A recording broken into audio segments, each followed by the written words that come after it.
Hello everyone, welcome once again to plus minus where education is belief. DSSB TGT computer science का जो आज exam था, जो आज 2 शिफ्ट्स में एग्ज़ाम होना था, उसका एक एग्ज़ाम हो चुका है जिसकी शिफ्ट सेकंड थी। ओवरऑल देखा जाए तो पूरे दिन के हिसाब से सेकंड शिफ्ट में जो एग्ज़ाम था वो कंप्लीट हो चुका है, उसके रिव्यू आ चुके हैं, उसका छोटा सा एक एनालिसिस करेंगे और आप लोगों को बताएंगे कि भाई क्या हमारा लेवल रहा, किस तरीके से क्वेश्चंस पूछे गए, क्या क्या चीज़ें थी उसमें। तो सारी बात करते हैं इस पूरी वीडियो में। तो दोनों ही पार्ट का, पार्ट ए और पार्ट बी, दोनों का ही हम डिस्कस करेंगे इसमें एनालिसिस। ज़्यादा कुछ जो निकल के आया है वो थोड़ा सा जो निकल के आया है संक्षिप्त में बताता हूँ वो आपको, वो यही निकल के आया है, तो जिसके बारे में बहुत ज़्यादा हम चर्चा कर रहे थे, जो आपके लिए काफ़ी इंपॉर्टेंट रहेगा। नॉट और आप लोगों के जो स्टेटमेंट वाइज क्वेश्चन थे वो वाली चीज़ें थी। तो नॉट क्या है वो मैं भी आपको बता देता हूँ। तो पहले बात करते हैं कि भाई जो हमारा एग्जाम था आज 1 अगस्त 2021 को, शिफ्ट सेकंड थी, मॉडरेट लेवल रहा। और मॉडरेट लेवल किस हिसाब से रहा, क्योंकि यहाँ पे जो पैटर्न था वो हमारा स्टेटमेंट वाइज फोकस पैटर्न था, स्टेटमेंट वाइज फोकस था, तो उस हिसाब से मॉडरेट रहा। अब बात करेंगे पार्ट ए की, पार्ट बी की बात करेंगे दीपक सर, पर छोटा सा एक मैं एनालिसिस दे देता हूं पार्ट ए और पार्ट बी का। तो पार्ट ए तो एज एक्सपेक्टेड जैसा हमारा पैटर्न था कि स्टेटमेंट वाले क्वेश्चंस आ जाएंगे, तो उसमें चीज़ें क्वेश्चंस आई, वैसे क्वेश्चंस आए। जो पार्ट बी में जो रहा वो थोड़ा सा अनएक्सपेक्टेड रहा। अनएक्सपेक्टेड इस वे में रहा क्योंकि पार्ट बी में कंप्यूटर साइंस के साथ साथ आपसे बहुत सारी अलग अलग चीज़ें पूछ ली गई। यहाँ पे क्या चीज़ें अलग थी वो ये था कि आपसे यहाँ पे जीके के भी क्वेश्चंस पूछ लिए गए, यहाँ से आपसे क्वांट के भी क्वेश्चन पूछ लिए गए, यहाँ पे आपके कुछ एक कोई किसी ने बोला कि हिंदी का भी एक क्वेश्चन देखने को मिला, तो यहाँ पे कुछ एक मिक्सचर बना दिया। तो तकरीबन अगर बात करें तो 65 to 70 क्वेश्चंस ही आपको कंप्यूटर के देखने को मिले, सीएस के क्वेश्चन देखने को मिले।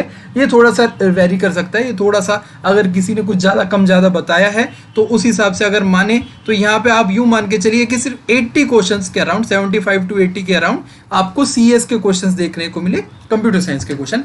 बाकी जो क्वेश्चन थे तो आपके 7 से 8 क्वेश्चन तो आपके टीचिंग मेथोडोलॉजी के भी, यस टीचिंग मेथोडोलॉजी भी पूछी गई, और टीचिंग मेथोडोलॉजी भी बहुत ज़्यादा हाई फाई नहीं पूछी गई, जितना हमने कवर करा हुआ उसी से चीज़ें पूछी गई। हमारे पास कोई ये नहीं पूछा गया, कोई इसका थ्योरी बेस्ड क्वेश्चन नहीं था, नॉर्मल आईक्यू लेवल क्वेश्चन थे जो हमारे इजी टू आंसर क्वेश्चन थे, तो उसमें ज़्यादा दिक्कत नहीं थी। बट यहाँ पे हुआ क्या, 10-12 के अराउंड क्वेश्चन जो थे वो जीके से रिलेटेड क्वेश्चन थे।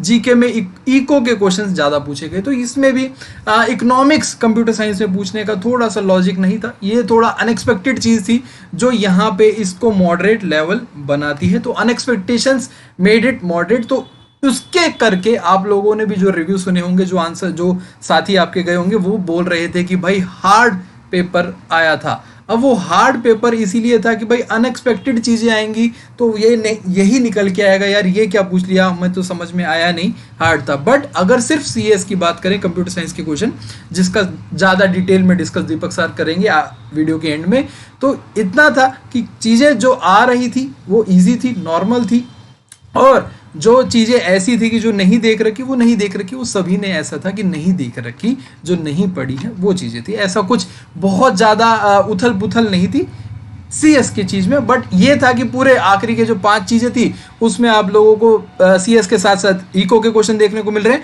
तो माइंड आपका कंफ्यूज हो रहा था थोड़ा, तो उस चीज़ को भी ध्यान रखना, आगे ऐसे एग्जाम में हो सकता है। ठीक है, अब पार्ट बी ए पे थोड़ा सा डिस्कस करते हैं। पार्ट ए का थोड़ा सा जो सीक्वेंस था उसमें चेंज आया है, सीक्वेंस चेंज, तो उसमें कोई दिक्कत वैसे तो होनी नहीं चाहिए थी। स्टार्टिंग में होता क्या था, रीजनिंग खुलती थी, इस बार जीके खुला, उसके बाद रीजनिंग आई, उसके बाद फिर मैथ्स आया, फिर थर्ड जो फोर्थ हमारा टॉपिक होता था, जो फोर्थ सेक्शन होता था वो इंग्लिश होता था, इस बार हिंदी था, और यहाँ पे फिर इंग्लिश आया।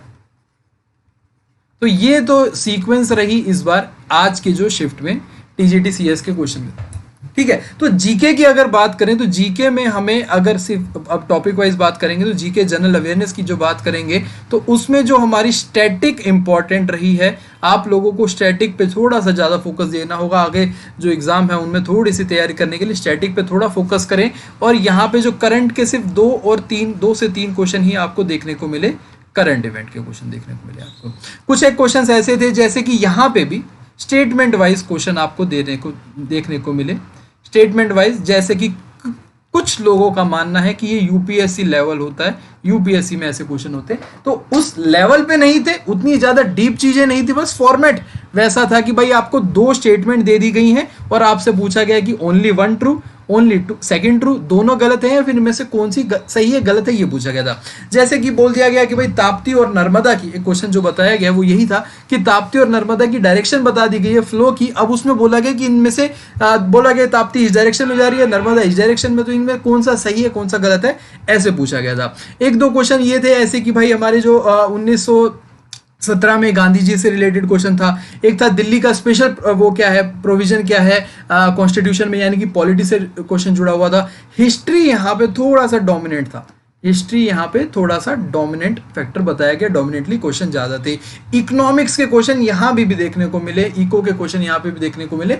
तो ओवरऑल अगर गुड स्कोर की बात करें यहाँ पे, अगर एक्यूरेसी से के साथ गुड स्कोर की बात करेंगे तो 10 to 11 यहाँ पे गुड स्कोर रहा। अगर आपकी रेंज 8 से 11 के बीच में भी आ रही है तो नॉट बैड, गुड स्कोर ही रहा है। तो आपका 10 से 11 का गुड स्कोर रहा है। खेलो इंडिया विंटर गेम्स की डेट्स पूछी गई, तो ये थोड़ा सा सरप्राइजिंग था कि डेट्स पूछना, किसी एक गेम की फेस्टिवल वगैरह से जुड़ी हुई क्वेश्चन पूछे गए थे। तो ये था कि खेलो इंडिया विंटर गेम्स, खेलो इंडिया विंटर गेम्स। और एक तो ये था जीके का कि लेवल हमारा नॉर्मल जैसा जीके का तो होता ही है कि कुछ भी पूछा जा सकता है, बट वही अगेन यहाँ पे जो मेन जो चीज़ थी वो स्टेटमेंट वाली थी कि स्टेटमेंट वाले क्वेश्चन थे हमारे देखने को मिले थे, और साथ ही साथ यहाँ पे इकोनॉमिक्स से जुड़ी हुई चीज़ें ज़्यादा थी, यानी कि थोड़ा सा डोमिनेंस हमारा इकोनॉमिक्स पार्ट का रहा पूरे पेपर में।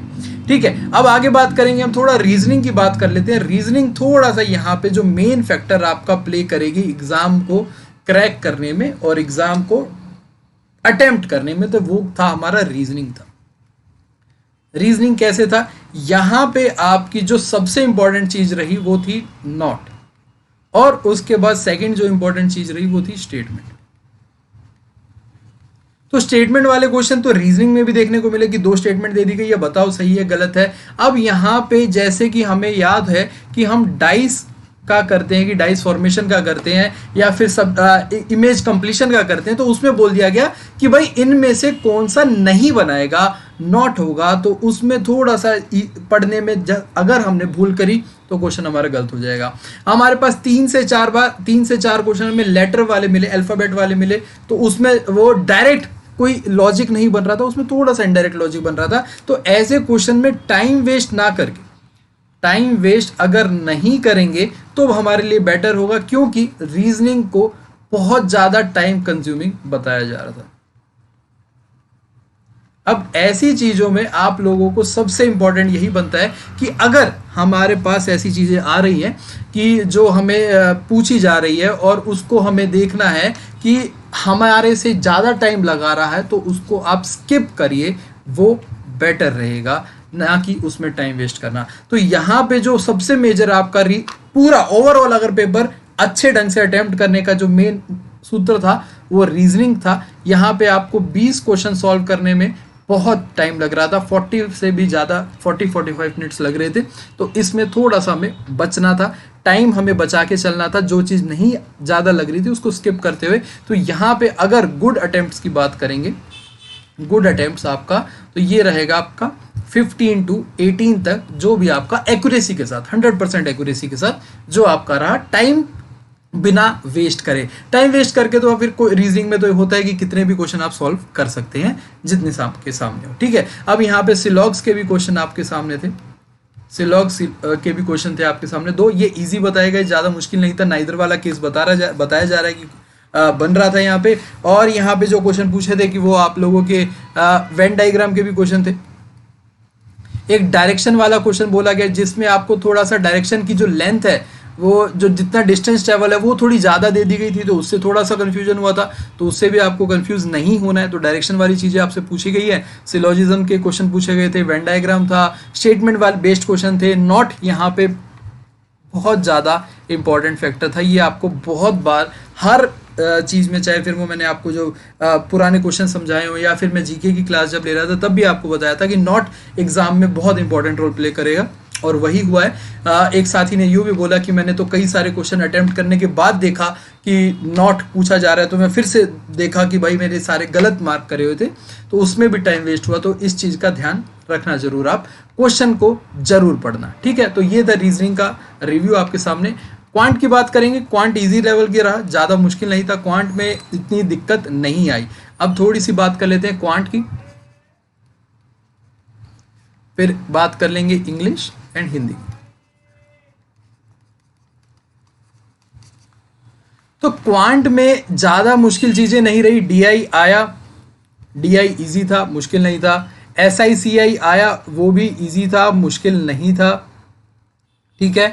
और यहाँ पे भी आपको स्टेटमेंट वाले क्वेश्चन देखने को मिले हैं। तो स्टेटमेंट वाली चीज़ें, दो स्टेटमेंट दे दी गई, कौन से सही है कौन से गलत। अब क्या हुआ, स्टेटमेंट कैसे दिया गया, जैसे कि आपने पीछे रिव्यू देखा होगा तो उसमें आपने जो क्वेश्चन पेपर सॉल्व करवाए हैं वहाँ पे भी ये क्वेश्चन देखे होंगे। स्टेटमेंट में एक आपको क्वेश्चन दे दिया यहाँ पे ट्रेन वाला, एक क्वेश्चन आपको दे दिया बोट एंड स्ट्रीम वाला। यानी कि कैसे होते हैं ये, ट्रेन को सॉल्व करके दे दिया, ऐसा नहीं कि इसका आंसर निकालना है। ये बोल दिया कि ट्रेन इतना प्लेटफॉर्म में ट्रेन की लेंथ ये है तो इसकी स्पीड इतनी होगी, वो सॉल्व करके दे दिया। ये वाला भी आपको सॉल्व करके दे दिया। अब ये बताना है कि क्या ये सही आया या क्या ये गलत आया है।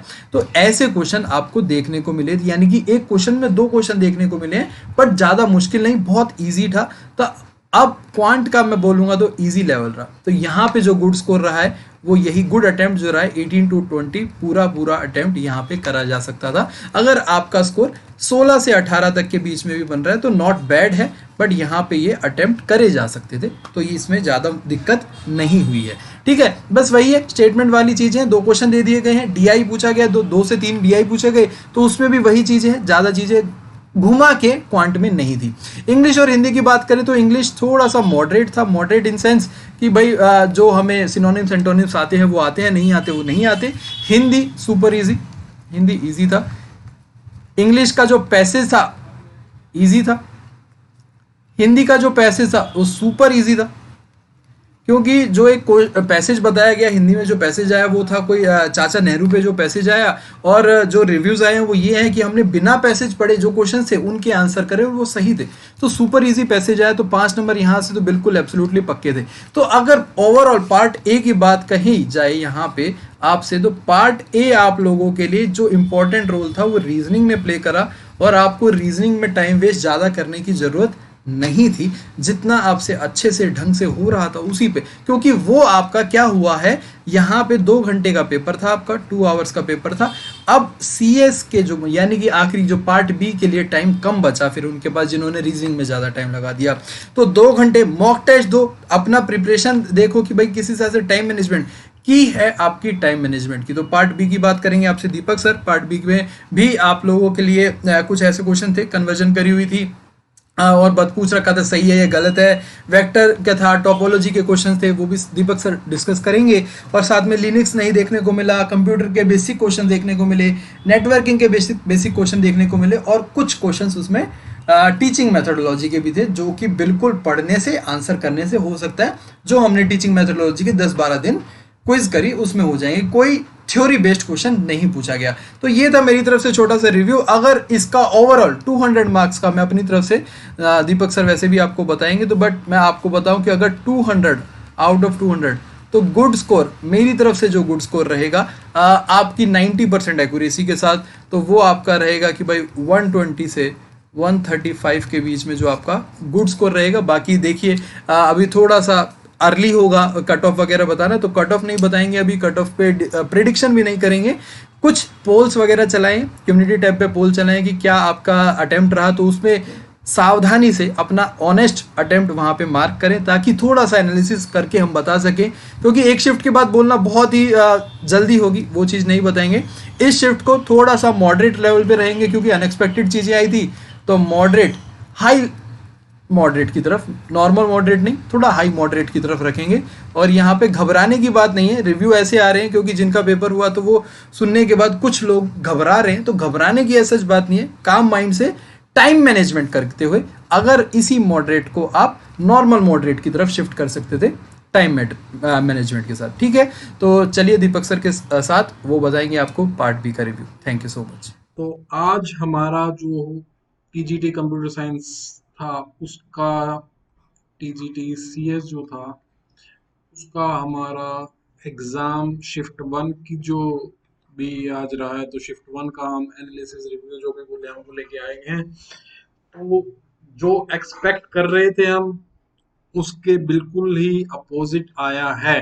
ठीक है, इवन कुछ ने बोला है कि लैपलेस के क्वेश्चन पूछे गए हैं जो हम बीटेक में पढ़ते थे, लाप्लास और डिस्क्रीट मैथमेटिक्स के क्वेश्चन पूछे गए हैं, डिस्क्रीट मैथमेटिक्स के क्वेश्चन पूछे गए हैं, तो ये सारी चीजें पूछी गई हैं।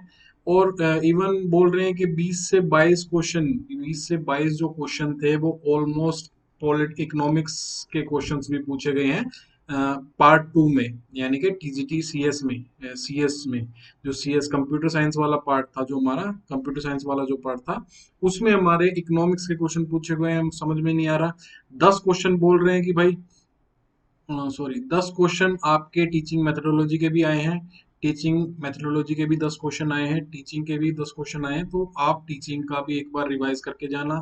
और सारे के सारे जो क्वेश्चंस जो आए हैं वो हमारे आए हैं जो अजम्पशन स्टेटमेंट अजम्पशंस के हैं, जैसे कि one follows, two follows, three follows, all of the above follows, तो ऐसे क्वेश्चन आए हैं, मोस्टली ऐसे क्वेश्चन आए हैं। तो अपने सारी की सारी चीजें आप देख के जाना, ये मत सोचना कि आसान पेपर आया है ये अब मुश्किल आ गया तो अगला आसान आएगा, ऐसा कुछ भी नहीं होगा।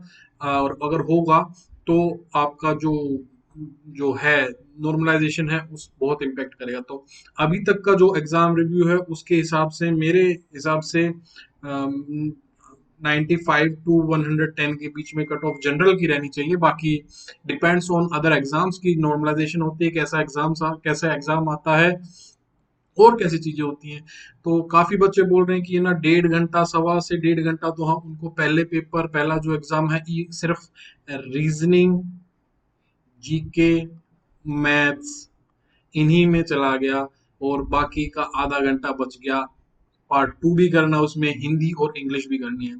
तो बहुत, इसमें सबसे बड़ा इंपॉर्टेंट क्या रहेगा कि भाई आपका जो अगर नॉर्मलाइजेशन होता है तो आपका क्या इसमें सबसे ज्यादा इंपॉर्टेंट रहेगा, वो ये रहेगा कि आपकी एक्यूरेसी कितनी है, एक्यूरेसी कितनी है। तो आपको सिर्फ वही क्वेश्चन अटेम्प्ट करना है जो आपको आता है, अगर नहीं आता है तो उसको लीव कर दो। ये मत सोचना कि भाई हम तुक्का मार देंगे, तुक्का मारने से हमारा सही हो जाएगा, गलत होएगा, ठीक होएगा, वो देखेंगे बाद में। सिर्फ एक्यूरेसी पे टोटल डिपेंड करेगा। अब जो एग्जाम डी प्लस भी, अभी कोई तुक तो बनता नहीं था कि आप इकोनॉमिक्स के क्वेश्चन इसमें डाल रहे हो, यानी कि लास्ट के 2 सेक्शन तो आपके बहुत डिफिकल्ट थे, जहां तक भी सुना है मैंने। ठीक है, तो अपना एक्यूरेसी पूरा डिपेंड करता है, एक्यूरेसी जितना आप रखें उतना ज्यादा आपका नॉर्मलाइजेशन में भी स्कोर बढ़ेगा घटेगा जो भी होगा। ठीक है, तो ये सारी बातें थी। अब बात कर लेते हैं हमारे एग्जाम में आया क्या क्या था। कुछ एक दो बंदों से जितने से भी बात हुई है मेरी, वो यही बोल रहे हैं कि हमारा जो मोस्टली जो आया था कंप्यूटर नेटवर्क, सबसे आसान जो टॉपिक आए थे हमारे कंप्यूटर नेटवर्क्स में से आए थे। उसमें से ये पूछा था कि लैन वैन मैन क्या होते हैं, एक एक में फुल फॉर्म पूछ रखी थी लैन की, और 3-4 क्वेश्चन ओएसआई मॉडल से 3-4 क्वेश्चन थे। फिफ्थ पोजीशन पे ओएसआई लेयर में कौन सा फिफ्थ पोजीशन पे रहता है, टोपोलॉजी के बारे में क्वेश्चन पूछ रखे थे। तो बहुत इजी लेवल था कंप्यूटर नेटवर्क्स का, बहुत इजी बता रहे थे सभी के सभी।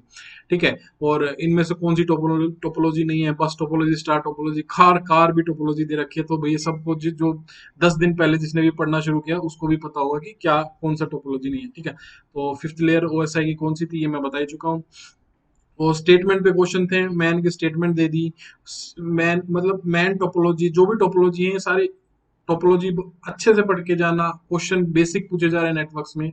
ओवरऑल सीएन की बात करें तो काफी इजी पेपर आया था, सीएन का सिर्फ काफी इजी था। ठीक है, अब बात करते हैं डिजिटल इलेक्ट्रॉनिक्स की। डिजिटल इलेक्ट्रॉनिक्स में भाई टाइम कंज्यूमिंग बोल रहे हैं, मॉडरेट लेवल का आप बोल सकते हैं इसको, टाइम कंज्यूमिंग। अब इसमें टू स्टेट, वो स्टेटमेंट कंक्लूजन जहां पे भी आ जाता है तो भाई टाइम तो अपने आप कंज्यूम हो ही जाता है। एक स्टेटमेंट कंक्लूजन का जो भी है कि वन फॉलो, टू फॉलो। अब इसमें तीन तीन स्टेटमेंट दे दी तो तीनों को आपको करना पड़ेगा। अब उसमें से सिर्फ एक आंसर करेक्ट है, दो करेक्ट है, तीन करेक्ट है, तो आपको बताना होता है इसमें। तो स्टेटमेंट कंक्लूजन में तो भाई आपका टाइम होता ही होता है। ठीक है, तो इसमें जितना डीप पढ़ोगे उतना अच्छा है। और कन्वर्जन के क्वेश्चन थे हमारे, कौन सा करेक्ट है इनमें से, कन्वर्जन उन्होंने करके दी हुई थी, आपको कन्वर्ट करना पड़ेगा कि कौन सा इसमें है कौन सा नहीं है, ठीक है। नैंड गेट्स, कितने NAND gate, how many NAND gates required to form AND gate, कितने नैंड गेट से एक एंड गेट बन जाता है, तो वो क्वेश्चन था। एक रिपीटर पे क्वेश्चन था, ठीक है। दो तीन आर लाइक स्टेटमेंट बेस्ड है, वही स्टेटमेंट बेस्ड क्वेश्चन थे। ट्रुथ टेबल की डेफिनेशन डायरेक्ट क्वेश्चन था। के मैप आपको आना चाहिए, पोस्ट भी और सोप भी, तो किसी पे भी आपसे क्वेश्चन पूछ सकते हैं। और बुलियन सिंप्लीफिकेशन बहुत इजी था, बुलियन सिंप्लीफिकेशन का एक क्वेश्चन था। बुलियन सिंप्लीफिकेशन के लिए आपको बुलियन लॉज आने चाहिए, तो बुलियन लॉज को बिल्कुल बिल्कुल अच्छे से घोट के पी जाओ, बुलियन लॉज आपको आने चाहिए, ठीक है। तो ये डिजिटल इलेक्ट्रॉनिक्स था। ओवरऑल अगर देखा जाए तो मॉडरेट लेवल का हम बोल सकते हैं, क्योंकि टाइम कंज्यूमिंग था, आसान था बट टाइम कंज्यूमिंग था। तो डिजिटल इलेक्ट्रॉनिक्स भी इतना मुश्किल नहीं पूछा गया, ठीक है। अब बात करते हैं ऑपरेटिंग सिस्टम में। ऑपरेटिंग सिस्टम में हमने जो पढ़ा था इसमें ये बोल रहे हैं कि मॉडरेट लेवल, कुछ क्वेश्चन नए हैं ऑपरेटिंग सिस्टम में जो हमने पढ़े ही नहीं आज तक, ठीक है। तो स्टेटमेंट, जहाँ पे भी स्टेटमेंट वाला है तो भाई वो अपने आप ही टाइम कंज्यूमिंग हो जाएगा, तो मॉडरेट लेवल, डिफिकल्ट लेवल, जिसमें भी आप रखना चाहो। इंटरनल फ्रेगमेंटेशन डायरेक्ट क्वेश्चन था, एक्सटर्नल फ्रेगमेंटेशन का डायरेक्ट क्वेश्चन था। और पेज फोल्ड का हमने न्यूमेरिकल नहीं पढ़ा भाई, पेज फोल्ड का न्यूमेरिकल फीफो में हमने नहीं पढ़ा।